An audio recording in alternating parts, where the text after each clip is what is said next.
En agricultura es hora de Chile Público, el único programa 100% local y vecinal que llega a la vida cotidiana de las personas. El municipio es la institución más cercana a la comunidad y el encargado de resolver sus necesidades más urgentes. Chile Público, un programa realmente descentralizado.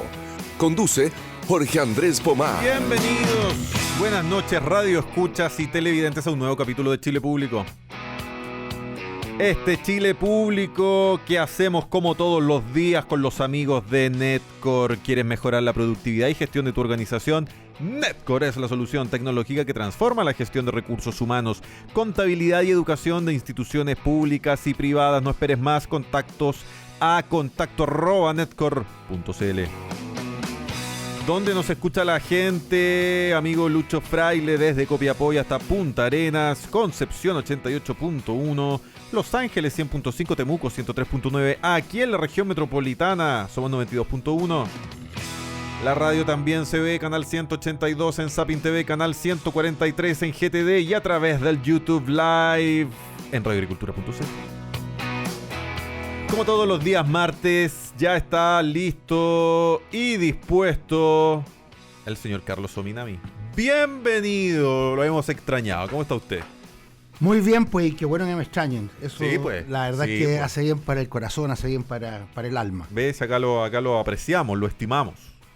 Don Carlos Ominami, yo quiero proponer un tema y es que toda la vida, desde que tengo uso de razón, septiembre estaba marcada, por supuesto, por las fiestas patrias, pero antes de las fiestas patrias por este tortuoso recuerdo, ¿no es cierto?, del 11 de septiembre, siempre tan enfrentado, dicotómico, binario, con opiniones tan disímiles, etcétera, etcétera, etcétera. No obstante, tal vez los últimos 2 años cambió un poco, pero te diría que hasta los 50 años, o hasta los 30, hasta los 40, los 45 años del golpe militar, como que de a poco cierta opinión se fue encauzando. Y como que todos llegamos a cierta... Insisto, todavía hay sectores a lo mejor que piensan de otra manera, pero yo diría que en general nos fuimos encauzando en algunas cosas básicas. A lo menos 3. Los golpes militares son malos.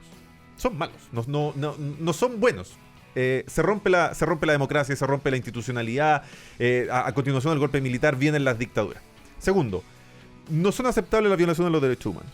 No son aceptables. No hay contexto para la violación de los derechos humanos. No hay razón para violar los derechos humanos. Fuera. Y tercero, que los años de la concertación fueron buenos años para Chile. En verdad, eso fue como gente que votó que sí en octubre del 88. Dice, ¿sabe qué? Me equivoqué, debería haber votado no, porque fue lo mejor que le pudo haber ocurrido a Chile.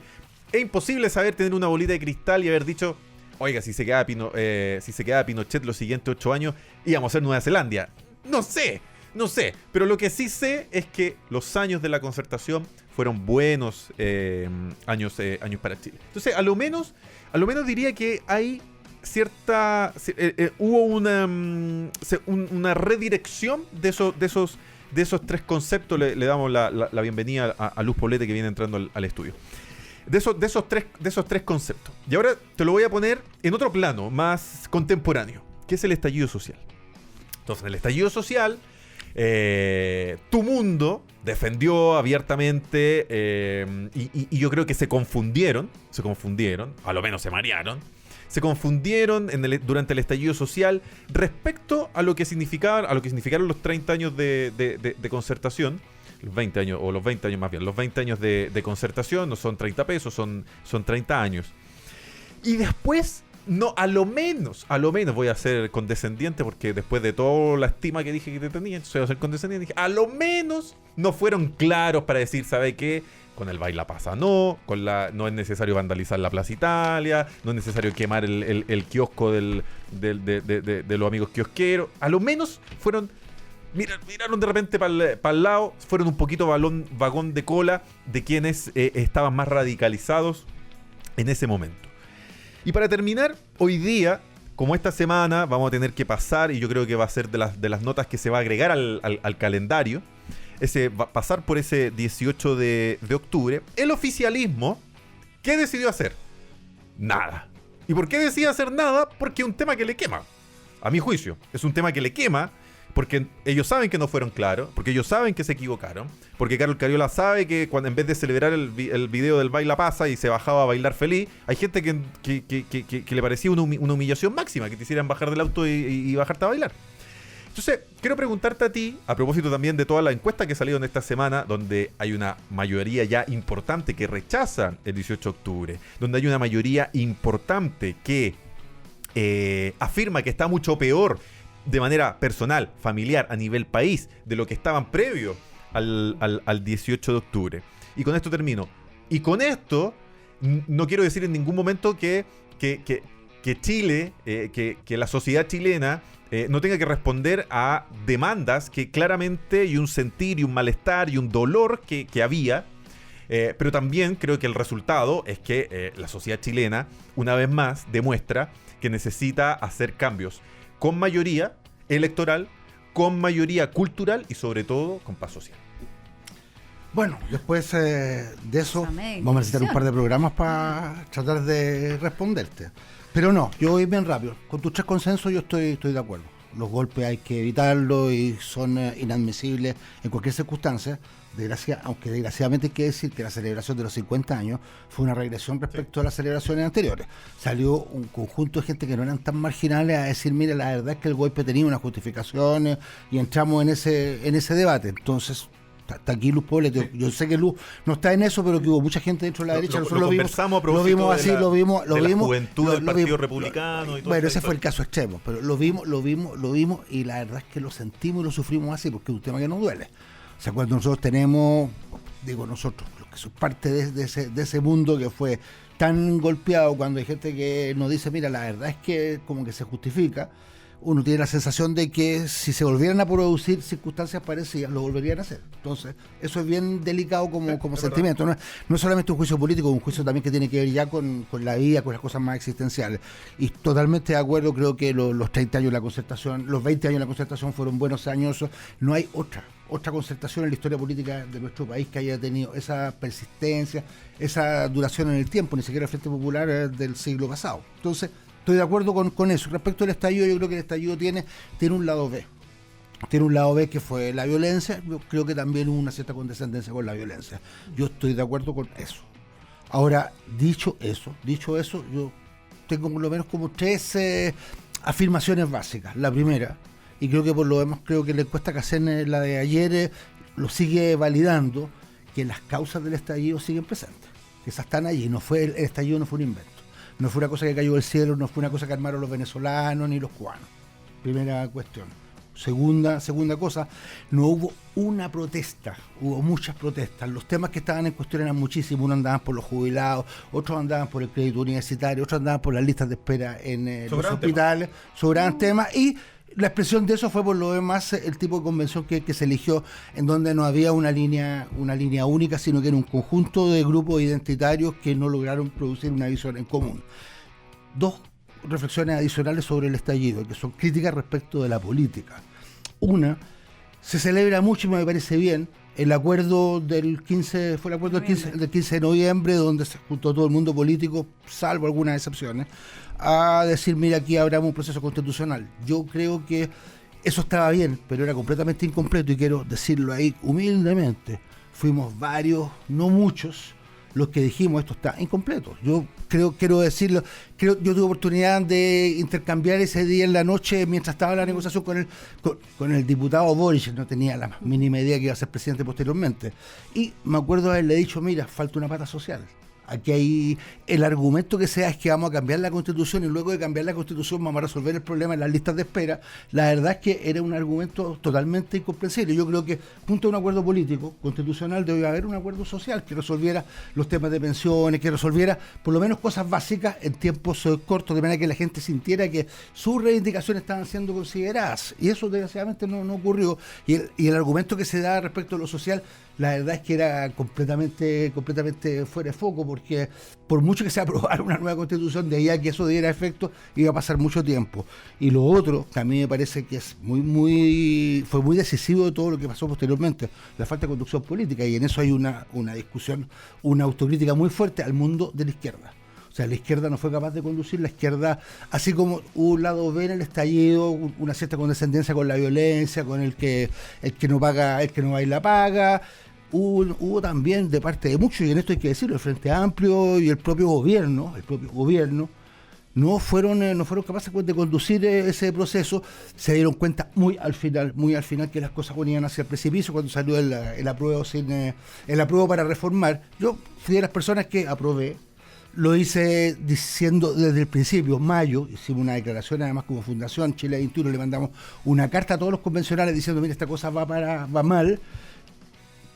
Hicimos una humilde propuesta que consistía en decir, mire, habiliten a la comisión a la comisión, la que estaba al final, la comisión de redactora final, ya no me acuerdo cómo se llamaba, para que tenga facultades para acomodar el texto, porque hay cosas que simplemente no van a funcionar. Bueno, prácticamente nadie nos respondió y algunos nos dijeron, oye, ¿saben qué más? Mira, la verdad es que no se meten, déjenos trabajar tranquilo y después vemos qué es lo que pasa. Bueno, vimos lo que pasó. Yo dije en un momento... Entonces te digo, el tema de la falta de conducción por parte de la izquierda fue realmente dramático y es un despilfarro, porque nunca más en la historia previsible vamos a tener una oportunidad como esa. Y desde ese punto de vista yo creo que lo que se tuvo en ese plebiscito es una derrota histórica. Yo decía 5 minutos atrás, el año 88, que haya ganado el no, terminó siendo algo positivo para Chile a la luz de lo que fue ocurriendo con los años de concertación y que sobre todo Chile recuperara la democracia, ¿no es cierto? ¿Tú te atreverías a decir que lo que ocurrió en el plebiscito del apruebo y el rechazo hoy también terminó siendo bueno finalmente para Chile? ¿Era mejor que ganara el rechazo y no a lo mejor ese texto tan binario? Tengo serias dudas. Yo te lo digo francamente, voté por el apruebo, hice campaña por eso. Terminé haciendo campaña la última semana cuando prácticamente no habían interesados en el mundo de la política, donde siempre hay interesados para ir a la tele a defender. Me acuerdo, fui a los principales canales de televisión a defender esto y me encontraba con un argumento que era súper difícil de responder. Cuando me decían, oiga, mire, usted es muy raro lo que nos está diciendo, porque me dice, mire, cómprese un auto y lo primero que va a hacer con el auto es meterlo a garage para ir a arreglarlo. Entonces, era difícil la discusión. Yo creo, a la luz de lo que pasó posteriormente, que era razonable haber votado a prueba, porque lo que vino posteriormente fue la vuelta de tuerca, o sea, fue la vuelta de mano de parte de los republicanos que propusieron una constitución que era totalmente inaceptable y por la cual ahí yo me jugué también por el encorte. Ya, pero voy más allá, esa constitución también se rechazó, entonces al final nos quedamos con la actual. Nos quedamos con la actual, yo feliz me quedaría hoy día con el borrador de los expertos. Creo que ahí hay un punto en común y yo, la verdad es que yo creo que el exdiputado Katz, candidato a la presidencia, debe arrepentirse hasta el resto de sus días de no haber tenido la inteligencia para haber pescado el borrador de los expertos. Él tenía la mayoría en la convención y ha dicho, mire cabrón, hay cosas que no me gustan, pero por el bien del país propongo este texto. Eso se habría votado 70-80%, tendría una nueva constitución y el padre de esa nueva constitución sería él. Estamos hablando de este nuevo aniversario, Luz Poblete, respecto del 18 de octubre. ¿Cómo recuerdas ese día? Yo creo que es una distinción porque el recordar no es lo mismo que haber vivido ese momento. Y a diferencia de lo que nos puede contar desde la vivencia aquí, Carlos, respecto del 88 y lo que ocurrió después, a mí me tocó vivir en carne propia y adentro, pero adentro, como presidenta de partido, lo que ocurrió como secretaria general, luego como presidenta de un partido en oficialismo, del gobierno, tanto el estallido social como lo ocurrió posteriormente al 15 de noviembre con el Acuerdo de la Paz y la nueva Constitución. Y además, estando muy, muy, muy involucrada en el primer proceso especialmente, como dirigente político. Entonces, creo que en el recuerdo y un poco con la perspectiva a 5 años, es primero hacer esa distinción, ¿no? Una cosa era la demanda social, que yo estoy de acuerdo con Carlos, que al menos del mundo de la centro derecha que yo vivo, sí lo sentimos muy, muy en el fondo un llamado a hacer cambios importantes y reformas a las cuales al menos yo puedo hablar por Evópoli, ¿verdad? Y como parte de Chile Vamos, cosas que se quisieron empujar durante el mismo gobierno, incluso de Sebastián Piñera, cosas que no se habían visto y que se fueron reconocidas por el presidente Piñera como tenemos que reconocer el llamado que se hizo socialmente en esa demanda y condenando absolutamente y separando, que es la misma discusión cuando tenemos de la macrozona sur y lo que ocurre con los mapuches, ¿no? La reivindicación de mapuche de sus legítimas demandas como pueblos originarios una cosa, y la deuda histórica y todo eso, y otra cosa es llamar al pueblo mapuche como violento cuando en realidad son reductos terroristas lo que han hecho la violencia en la macrozona sur. Me pasa lo mismo con el estallido social. Yo creo que hay que hacer una separación de la demanda social con la violencia, que fueron en la cual la centroizquierda, la izquierda especialmente, pero también la centroizquierda un poco haciéndose omisión de eso, sin ser condescendiente explícitamente, como lo fue la izquierda y como lo fue el diputado Boric en su momento, saliendo a las calles incluso a reivindicar la violencia como método político. Víctima de la violencia en algún momento. Además, o sea, con una cosa bien sui generis respecto de eso, pero también la centroizquierda un poco silenciada, con la cual después nosotros conversamos a propósito del primer proceso, que se portaron súper bien, fuimos súper abiertos, lo conversamos abiertamente por la democracia, por la continuidad de la democracia, a propósito del primer proceso. Estuvieron todos abiertos a conversar, tanto los antiguos, los que estaban fuera como de la contingencia o del parlamento, pero también estaban muy preocupados a propósito de sus vivencias en los años 70-80. Y eso nos ayudó mucho a unirnos a nosotros también en una misma causa.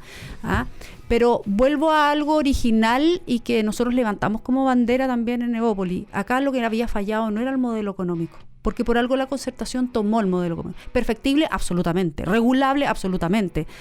Pero no era el error del modelo económico, fue el modelo político el que falló.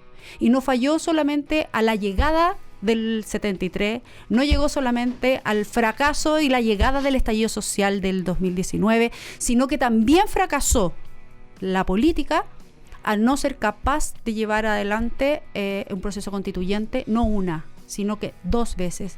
Y eso tiene que ser una reflexión que yo creo que nunca se da, porque la política vive el día a día, la contingencia, la urgencia, la encuesta, o lo que sea que viva, pero vive el día a día y no es capaz de reflexionar un poquito más a largo plazo. Mira, ni siquiera un largo plazo de 10 años, de 20, porque ya no le voy a pedir eso a la política, pero por lo menos los próximos 4 años, a propósito del proyecto, que nosotros tenemos elecciones presidenciales, ahora las municipales, como proyectarse a mediano plazo, entendiendo el contexto actual, reconociendo los errores y abriéndose a nuevas alternativas para poder enfrentar los desafíos del momento y un poquito del futuro. Y con eso hablo primero la seguridad, que evidentemente es el plano en que más está sufriendo la ciudadanía, pero también en el plano cultural, y cuando hablo cultural hablo de educación.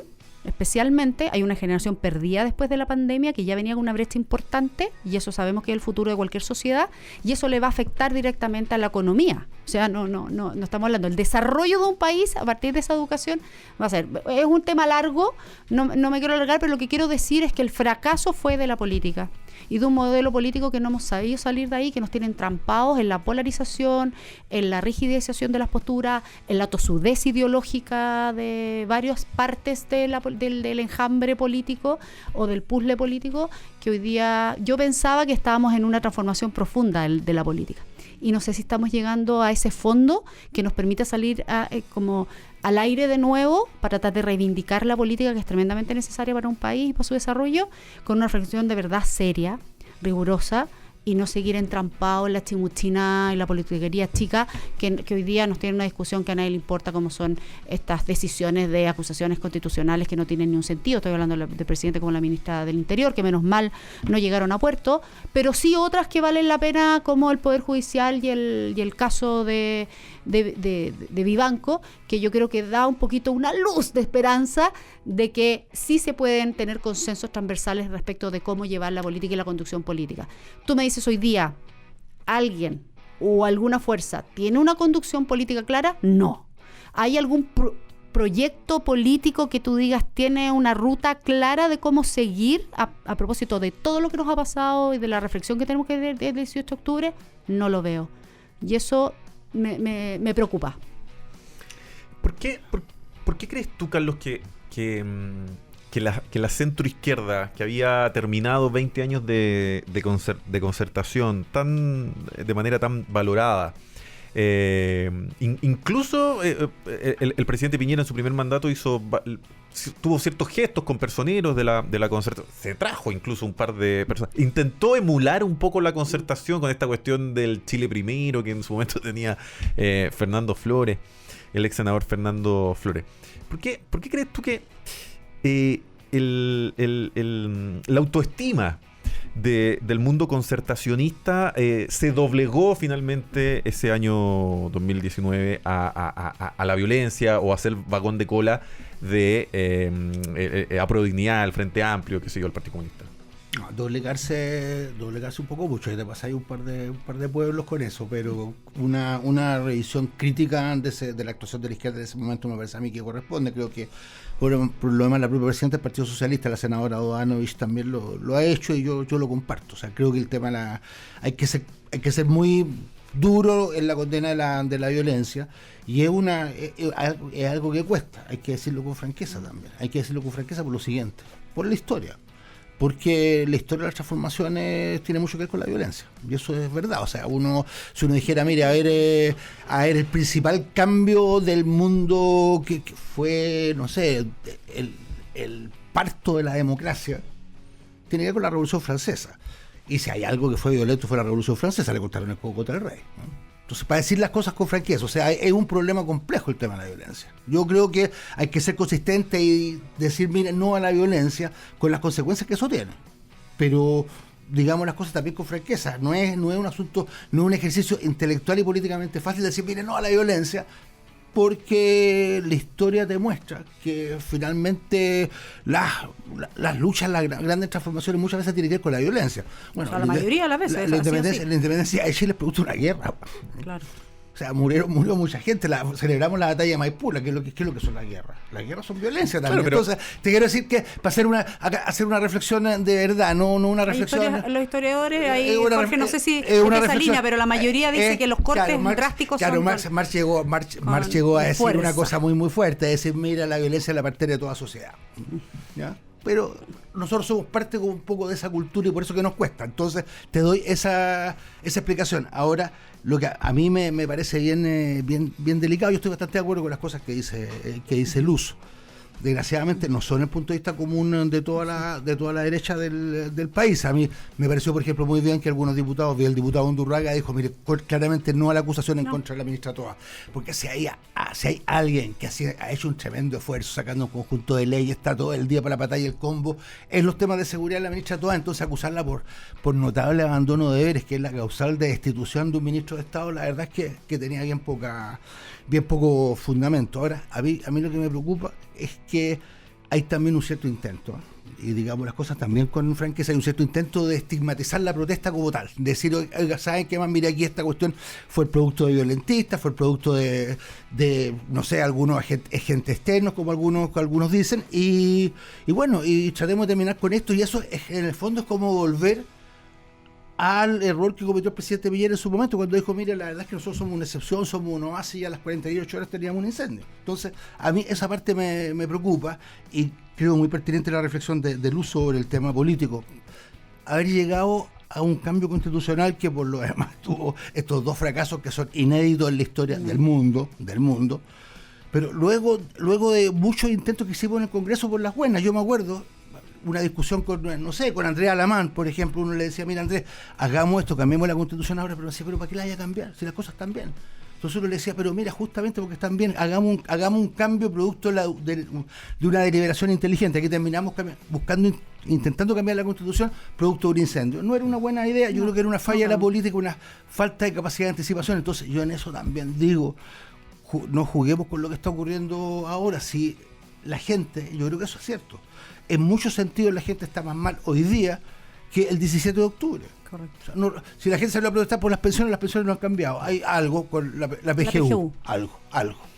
Pero básicamente hay mucha gente que está igual o peor. Entonces, no volvamos a por las mismas a negar la evidencia de que hay problemas sociales delicados que hay que atender, porque si no podemos, yo no creo que tengamos un estallido en los próximos meses, pero hay una sociedad que encuentra que los problemas que están planteados son problemas legítimos y de alguna forma se va a manifestar. Quizás se manifiesta de la peor manera, que es votando por cualquier persona, votando por la antipolítica, votando Correcto. por las posiciones más extremas. A lo mejor ese es el nuevo estallido, un estallido más electoral que un estallido más social, porque también puede tener consecuencias muy negativas. Al inicio del programa yo le decía a Carlos que en este aniversario, él y a portas de una elección municipal que suele ser bien predictoria de lo que va a ocurrir un año después, el oficialismo había decidido hacer el menor de los apagamientos posibles respecto de lo que había sido el estallido social. Probablemente porque es un Por lo tema mismo, probablemente que es porque es un incómodo. tema que es muy incómodo porque estuvieron del otro lado, estuvieron del lado del fuego finalmente. Sí, pues y es distinto haber tenido los otros aniversarios del 18, pero no habían tenido nunca a puertas de unas elecciones. Entonces yo creo que eso también lo submarinó un poco, y además por las mismas señales que dio el presidente Boric. Recordemos que el primer año, junto con haber generado una mesa de diálogo transversal para el tema de la seguridad, que ya estaba siendo un tema apenas asumió, ya cerrada la pandemia, abriéndose las puertas para salir a la calle.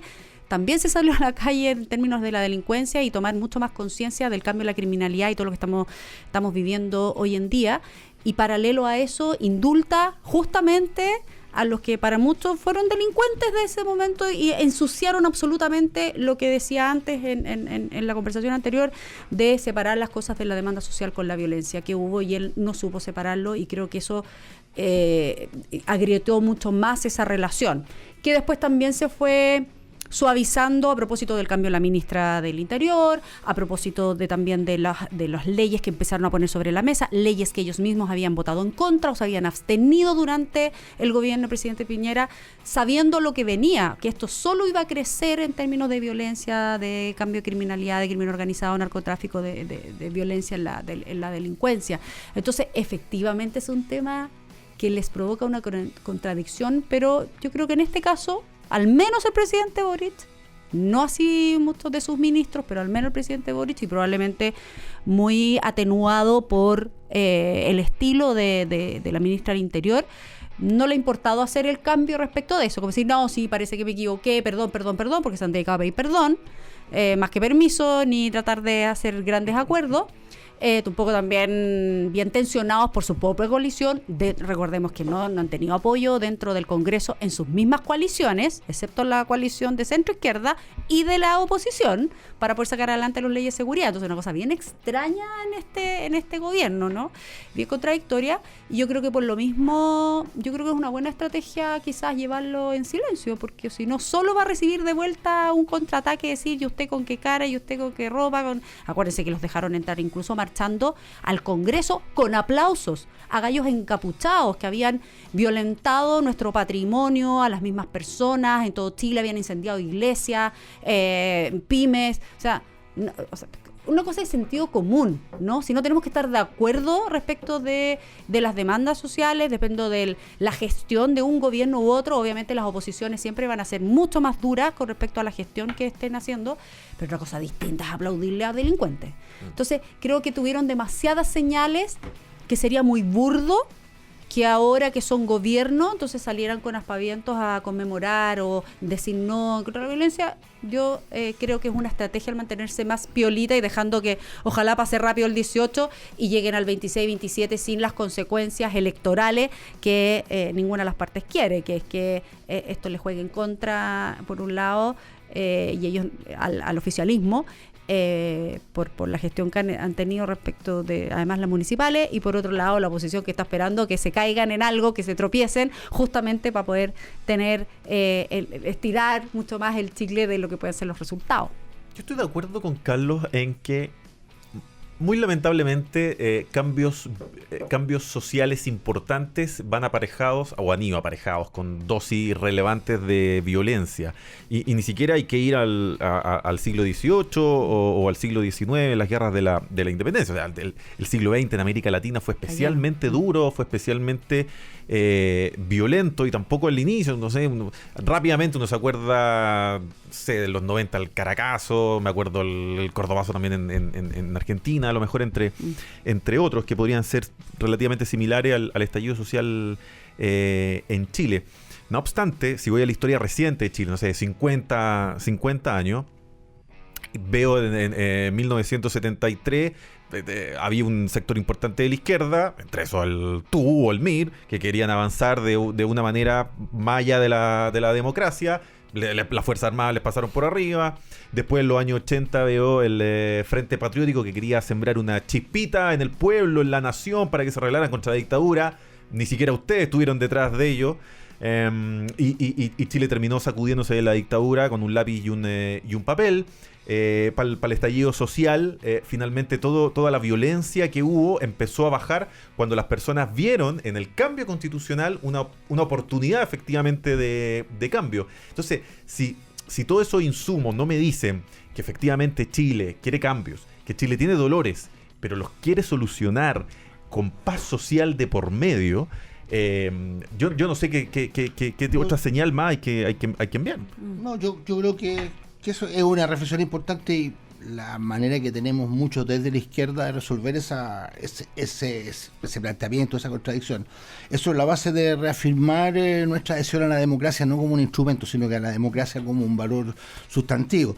Y en eso, cuando se decía, la Luz decía, mira, la verdad es que no se ilumbra mucha opción de reforma del sistema político. Yo creo que es cierto, yo creo que estamos con un sistema que está todavía más bien en proceso de descomposición. Claro. Ya, eso es lo que estamos viviendo hoy día. Ahora, yo aspiro humildemente también a que podamos desde la izquierda hacer un aporte para la recomposición, es decir, para enfrentar ese proceso de descomposición. Eso es lo que yo y varios otros estamos llamando como un proceso de renovación del socialismo. La renovación del socialismo fue un proceso muy importante en el periodo anterior. Nosotros terminamos confluyendo, convergiendo con quienes habíamos tenido unas diferencias brutales, que era con el Partido Demócrata Cristiano, que había estado mayoritariamente por el golpe de Estado. Y producto de una reflexión muy larga, muy dolorosa, nos dividimos, nos tratamos muy mal entre nosotros. Producto de esa discusión, el Partido Socialista se dividió el año 79. Muchos de los compañeros que estaban viviendo en Berlín tuvieron que salir simplemente de ahí. El caso de Carlos Altamirano, de Jorge Arrate y de Ricardo Núñez. Y hicimos eso, y finalmente esa idea se impuso. La primera renovación fue un ejercicio intelectual de un calado profundo, de reivindicación de la democracia, de los derechos humanos como cuestiones fundamentales, universales, y no como cuestiones puramente instrumentales. Pero creo que nos faltó en esa renovación enfrentar más los temas del desarrollo, y eso es lo que estamos planteando hoy día. Tenemos que hacernos cargo de los déficits de la democracia, pero tenemos que también avanzar y tener una mirada, una reflexión más profunda sobre los temas del desarrollo. Eso es lo que algunos estamos llamando una segunda renovación del socialismo, que puede ser un intento de recomposición de un sistema político que está en descomposición. A mí, te lo digo así muy derechamente, me encantaría que Evópolis pudiera también, desde su lado, encabezar un proceso del tipo y encontrarnos en eso. Sí. Porque creo que estamos, en verdad, en una situación muy delicada. El sistema político chileno está en agudo proceso de descomposición. Si no se adoptan en los próximos meses un conjunto de reformas básicas para salvar el sistema, y se elige el próximo Parlamento con las mismas reglas que hoy día imperan, ya no vamos a terminar con 21 partidos en formación, que pueden ser 29 de aquí a los próximos meses. Exacto. Vamos a terminar con 30 y tantos, y el Parlamento puede terminar siendo irreformable. Porque va a estar mayoritariamente constituido por partidos chicos que van a ser pymes, que son, en algunos casos, digamos las cosas también con total franqueza, son emprendimientos personales. Claro. Así es. No puedo estar más de acuerdo. ¿Es posible hacer una reforma de ese nivel a un año de la siguiente elección parlamentaria que afecta precisamente a esas personas que tienen que hacer la reforma? Me encantaría decirte que sí, Jorge, porque nosotros es algo que venimos empujando desde el año 2017. O sea, ni siquiera había pasado estallido social y nosotros habíamos propuesto, con la candidatura presidencial en primarias de Felipe Kast, una reforma constitucional, de hecho. Y hablábamos de nueva constitución, además. O sea, vimos una oportunidad, quizá en circunstancias como dices tú, cuando los ánimos están caldeados, cuando uno toma las decisiones en caliente. Al final, psicológicamente sabemos que es difícil que llegue a puerto, pero teníamos de verdad la esperanza de que íbamos a aprovechar esa oportunidad, porque veíamos unión y también en el temor de descomponer más la sociedad y nuestro país, que pensábamos que iba a resultar al menos el primer proceso. Y por eso nuestro rechazo, así como ustedes hablaban de aprobar para reformar, nosotros, acuérdate que hicimos un compromiso como Chile Chile Vamos de decir, si nosotros rechazamos, vamos a comprometernos con un nuevo proceso, porque creemos que hay una oportunidad aquí de hacer una reforma profunda. Y si algo se puede rescatar de este terrible rechazo de 2 procesos, que en la historia de la humanidad no sé si existe, porque creo que no existe, 2 procesos rechazados, era rescatar la reforma al sistema político. Tú hablabas de el tremendo trabajo que hizo el comité de expertos, comité que nosotros también propusimos en este Acuerdo por Chile, donde estaba hasta el Partido Comunista, que decíamos que iban aprobando este Acuerdo por Chile, estas como garantías constitucionales, porque al final eso fueron 15 garantías constitucionales. Una de esas era poder haber reformado el sistema político. Entonces en eso está un poquito la esperanza. Creo que son las pocas cosas que hay acuerdo transversal, así como la seguridad, yo te diría que es la reforma al sistema político. Y hemos mandado varias veces el mensaje al presidente Boric de que tiene una oportunidad ahí también de irse con una reforma clara, concisa y precisa, que sabemos que le está haciendo mucho daño a lo poco y nada que queda, esta descomposición, voy a usar tus palabras, esta descomposición del sistema político que tanto daño nos ha hecho en el último periodo, y que no podemos seguir erosionando a propósito de las elecciones que vienen. Fíjate que yo creo que el gobierno tiene buena fe para esta reforma. Quiero creer, quiero ser optimista. Pero tengo serias dudas, y te lo pregunto a ti que estuviste seguramente varias veces en esos pasillos y cafés. Tengo dudas que en el Parlamento haya ánimo para cambiar la regla del juego a esta altura. Yo creo que hay un problema, porque ya a esta altura han proliferado los pequeños grupos, porque hay también diputados que se han dado cuenta que en estas situaciones donde hay relativo empate o relaciones de fuerza que son muy estrechas, 1 o 2 diputados tienen un poder que no tendrían en otras condiciones, entonces no quieren perderlo. Yo creo que efectivamente hay mucho de eso. Hay gente que también que tiene temor cuando uno dice, por ejemplo, a ver, pongamos un umbral alto del 5%, entonces dice, bueno, ¿cómo voy yo ahí? ¿Cómo me voy a suicidar? Bueno, yo creo que aquí a mí me parece que las principales fuerzas políticas del país tienen que ser responsables y decir, mire, o hacemos esto ahora o vamos a terminar con un Congreso irreformable, como es el caso del Congreso que tiene Perú, por ejemplo, hoy día, claro, que es irreformable, ¿no? Entonces... Bueno, ahí para complementar el debate, pero en la reforma de Michelle Bachelet, cuando ella propone... De partida, Evópoli participó en ese proceso en los diálogos constituyentes y estaba muy de acuerdo respecto, no teníamos ni bancada, teníamos un diputado, ¿verdad? Después ya fuimos partido y pudimos poner enfrente esta propuesta de constitución. Eso por un lado, pero por otro, incluso la señal de nosotros presentar varias reformas, o sea, nosotros tenemos la propuesta en la mesa del Congreso, no solamente en un papel que le entregamos al presidente Piñera a propósito de haber ganado la primaria y haber sido gobierno, y participar activamente en lo que fueron los procesos constituyentes fracasados, sino que incluso el seguir demostrando la importancia de que en un sistema y en un modelo político tiene que haber esta reforma tan necesaria de estar dispuesto a desaparecer. Yo creo que esa es una señal importante, porque uno sabe que el umbral, a propósito de esto, de lo que tú dices, es porque yo creo, y lo hemos analizado también, y tenemos que reconocer eso, que uno de los fracasos de la reforma al sistema binominal con Michelle Bachelet es que muchos de estos proyectos, especialmente de la izquierda, porque nosotros nacimos también en democracia, pero fuimos los únicos que había. Ahora está republicano, ahora existe social cristiano, pero de la derecha en realidad el único partido que nació con las nuevas reglas fue Evópoli. Pero por el lado aparecieron 16 movimientos de izquierda por el lado del Frente Amplio que se aprovecharon también de esta reforma. Entonces también erosionaron y abusaron de esta reforma que podría haber resultado cuando todos querían deshacerse del binominal y al final terminó siendo un desastre político. Vamos a hacer una pausa comercial y en la pausa comercial voy a despedir a nuestro contertulio de día martes, Carlos Ominami. Gracias, Hacemos la posta. Carlos. Hacemos la posta, Lucho Fraile, seguimos con más Chile Público. En agricultura es Chile Público, un programa realmente descentralizado con Jorge Andrés Pomar.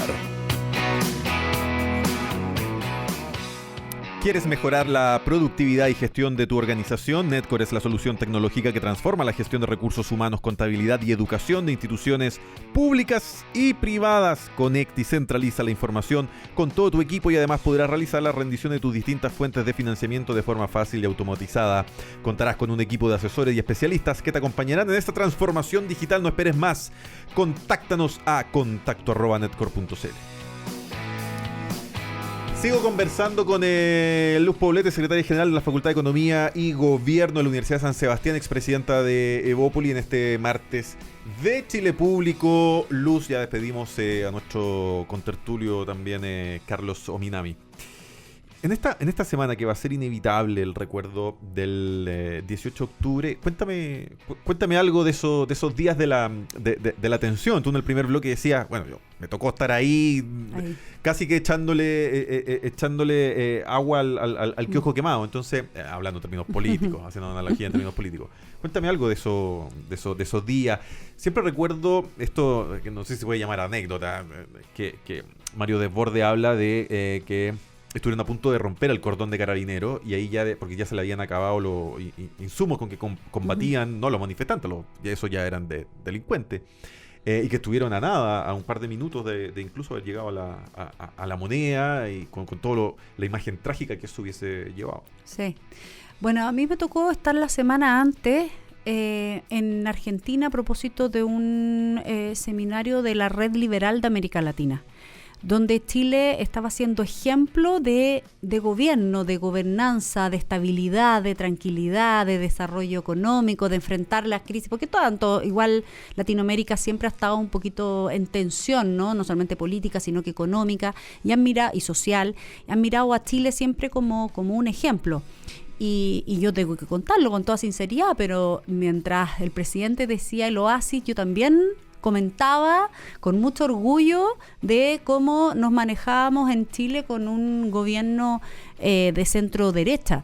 Y efectivamente llegué 2 días antes del estallido social, y recuerdo que mientras llamaba, tú sabes, yo no estuve en el gobierno, yo no fui funcionaria de gobierno ni autoridad de gobierno, siempre me quedé dirigiendo el partido Evolución Política, pero claramente imagínate lo que fue para nosotros después del estallido social, la decisión en el cambio de gabinete, donde Gonzalo Blumer, que ya es de público conocimiento porque lo cuenta en su libro La Vuelta Larga, cuando en cosa de minutos cambia el presidente su decisión de quién iba a poner a cargo de la seguridad pública interna, y nombra en los últimos 5 minutos, 10 minutos, no creo que haya sido más, y aparece, y yo estaba, como muchos, en la moneda, en el cambio de gabinete. ¿Quién era el original?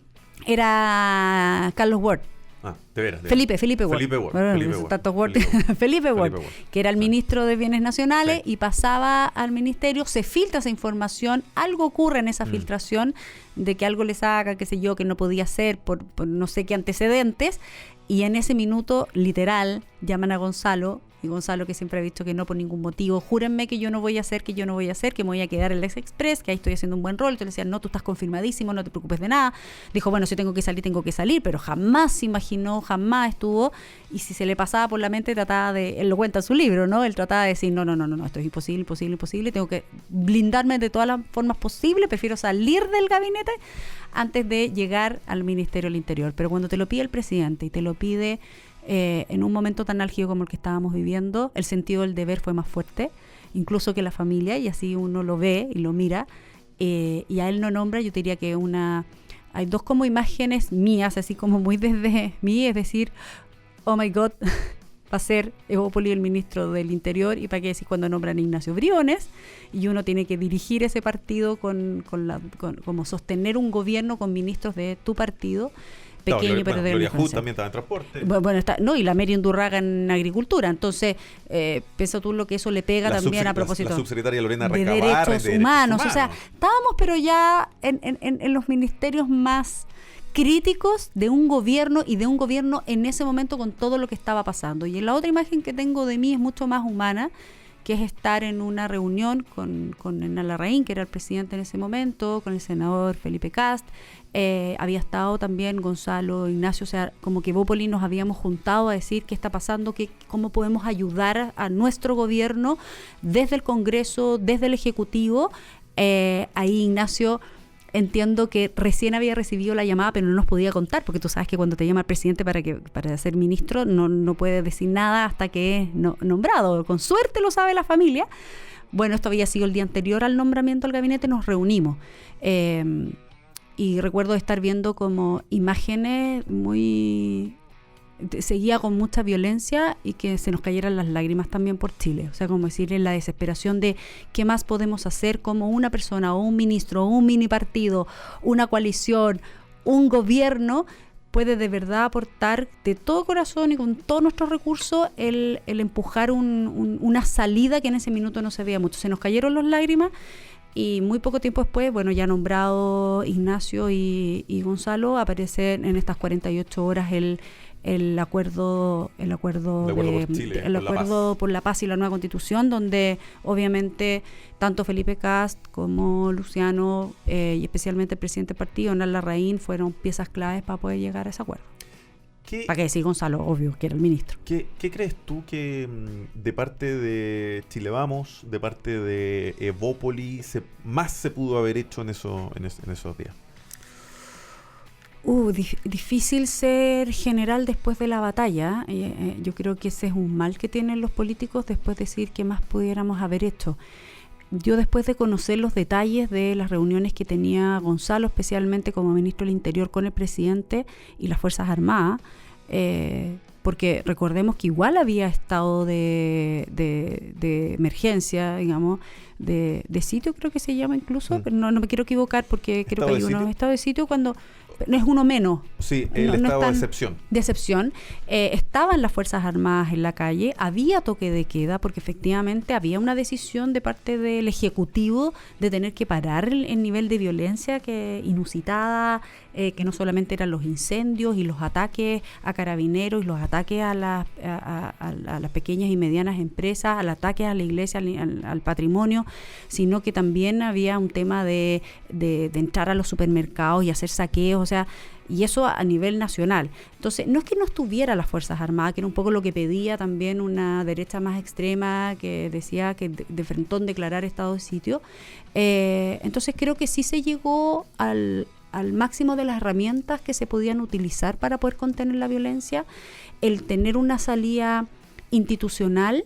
Quizás, como decía, voy a aprovecharme de las palabras de Carlos, que quizás faltó la patita más social de quizás, y después vino la pandemia, acuérdate, porque como que quizás algo más se podría haber hecho, pero después además ya en marzo estábamos encerrados por la pandemia, lo cual abrió otra crisis. O sea, si allá había una crisis social, la pandemia económica, salvó al gobierno para muchas personas. La salvó en términos de seguridad y de no tener a la gente en la calle, pero sí agravó un problema social, sí agravó una brecha educacional, sí agravó la crisis económica, y yo creo que ahí siempre se pudo haber hecho más en términos ya cómo estirar la billetera, cómo endeudarse, cómo sacar los ahorros para haber tenido una ayuda quizás más directa, porque nunca se había dado tanta ayuda social a todo esto, directa al bolsillo de las personas y de las familias. Eso hay que aclararlo.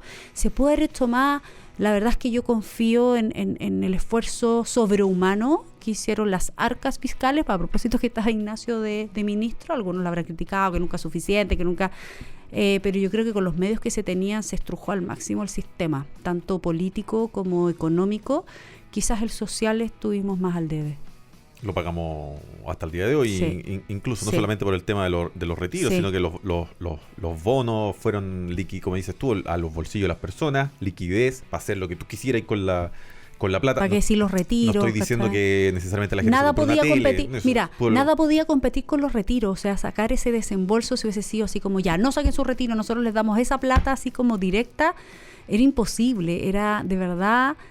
abrir un saco sin fondo y quedar endeudado por siempre jamás, que nosotros veíamos los indicadores de endeudamiento y era sacar todos los ahorros, gastarse todos los ahorros en esta ayuda, más encima con pandemia de por medio, que no tenía precedente, o sea, no sabíamos cuánto iba a durar, cuáles eran las consecuencias que iba a tener, cuánto iba a ser el encierro. Fuimos los más encerrados en educación, los más encerrados socialmente. Tuvimos que echar manos a, que yo creo que fue una buena decisión, a la AFC, que eran los fondos de cesantía, para no tener que echar a la gente. O sea, de verdad que no se me ocurre, o soy muy poco creativa de decir que más se puede haber estrujado el sistema para haber salido adelante. Por eso, si yo tuviera que poner como todo en un equilibrio, quizás lo que nos quedó una patita más abajo fue más en el ámbito social que lo que pudimos hacer en lo político, que nos farreamos nosotros, ya lo discutimos largamente, y en lo económico, que obviamente íbamos a seguir golpeados un par de años, que es lo que se han demostrado según las cifras económicas, más un mal manejo de parte de este gobierno, que probablemente ha hecho su intento también, pero en lo social yo creo que por eso la gente sigue sintiendo que está peor incluso que antes del estallido. No hay ningún indicador que yo vea de los relevantes, de los que se mide pobreza, vulnerabilidad, acceso a servicios, que haya mejorado respecto de octubre, ¿no es cierto? Desde el estallido social. Ojalá sea un recordatorio tranquilo esta semana a propósito de un nuevo aniversario del estallido social. Y un recordatorio, Jorge, de que de nuevo, de que tomen conciencia y haya autocrítica de parte del modelo político y de los políticos, el cual me incluyo, ¿no? Yo a mí me carga el renegar de en qué está uno y cómo puede aportar a propósito de qué más se puede hacer, de decir la importancia de llegar a grandes acuerdos, de tener políticas de Estado, cosa que tú me hayas escuchado muchas veces, repetir como loro. En Chile no existen políticas de Estado, existen políticas de gobierno de turno, ¿verdad? Muy a corto plazo, y creo que eso es algo en lo cual se tiene que avanzar. Hay cosas que sí han funcionado, siempre ponemos el ejemplo del metro, pero tienen que haber cosas mucho más profundas, como las reformas estructurales que se esperan de las pensiones, por poner una, pero también educación y salud. Creo que eso tienen que ser políticas, y de seguridad son políticas de Estado. Creo que por ahí se puede avanzar, y esta es una oportunidad en esta reflexión de decir cómo se avanzan en esos que son más temas transversales y de grandes acuerdos nacionales. Bien, nos vamos con Netcore. Es la solución tecnológica que transforma la gestión de recursos humanos, contabilidad y educación de instituciones públicas y privadas. Te puedes conectar a cualquier dispositivo que quieras desde cualquier parte del mundo y contarás con un equipo de asesores y especialistas que te acompañarán en esta transformación digital. No esperes más. Contáctanos a contacto@netcore.cl. Luz Poblete, secretaria general de la Facultad de Economía y Gobierno de la Universidad de San Sebastián. Gracias por estar hoy día en Chile Público. Gracias, como siempre. Lucho Fraile, volvemos mañana con más Chile Público. Chao, Luchito. En Agricultura fue Chile Público, un programa realmente descentralizado. Conducción, Jorge Andrés Pomar.